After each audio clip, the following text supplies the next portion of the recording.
النهاردة هنتكلم عن واحدة من أغرب وأخطر حوادث السرقة في التاريخ. سرقة محيرة لحد النهاردة محدش لقاها. إيه اللي اتسرق؟ وإزاي العصابة نفذوا العملية؟ تابعونا للآخر عشان نعرف القصة كاملة. في سنة 1990 في الساعات الأولى من يوم 18 مارس حصلت أغرب سرقة في أمريكا. حراس متحف إيزابيلا ستيوارت جاردنر في بوسطن استقبلوا 2 لابسين شرطة جايين يقولوا إنهم بيردوا على بلاغ شغب.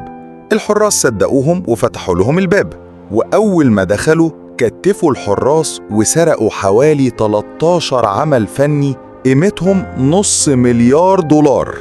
السرقة دي اتوصفت إنها أكبر سرقة لممتلكات خاصة في التاريخ. العربية وقفت عند الباب الجانبي واللصوص لابسين لبس الشرطة خبطوا على الباب وقالوا إن في دوشة في الفناء. أباث الحارس اتلخبط وفتح لهم. أول ما دخلوا المكتب قالوا له أنت فيه أمر بالقبض عليك. حاول يدوس على زر الإنذار لكن قبضوا عليه فوراً وكتفوه هو والحارس التاني في القبو بالشريط اللاصق. المتحف مليان حساسات حركة فكل خطوة اتسجلت.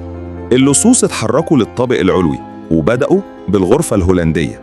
أول لوحة قربوا منها كانت بورتريه ذاتي لرامبراندت.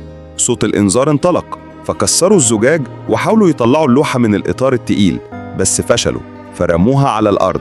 بعدها سرقوا العاصفة على بحر الجليل لرامبراندت، السيد والسيدة في السواد The Concert لفيرمير، لوحات لفلينك، ديجا ومانيه، كاس صيني أثري ورأس نسر برونزي.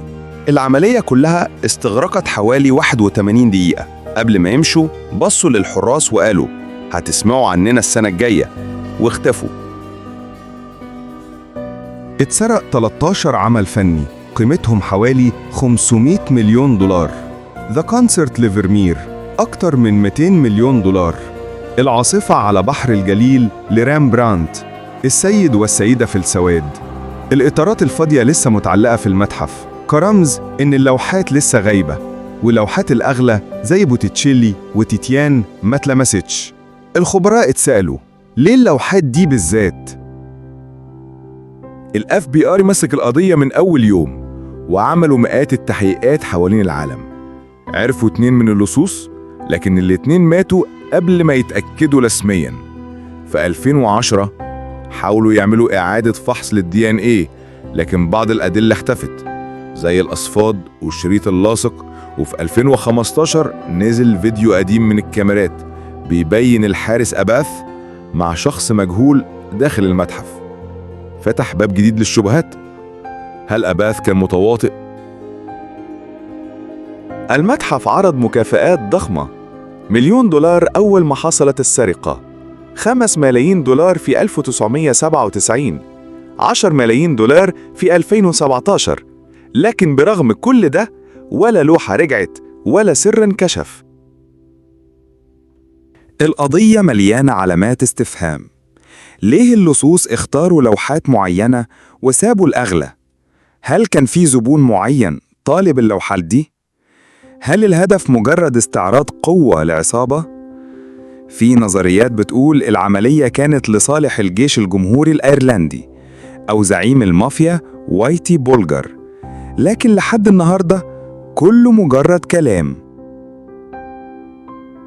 السرقة دي بقت أسطورة اتعملت عنها أفلام وثائقية وذكرت في مسلسلات زي The Blacklist و The Simpsons.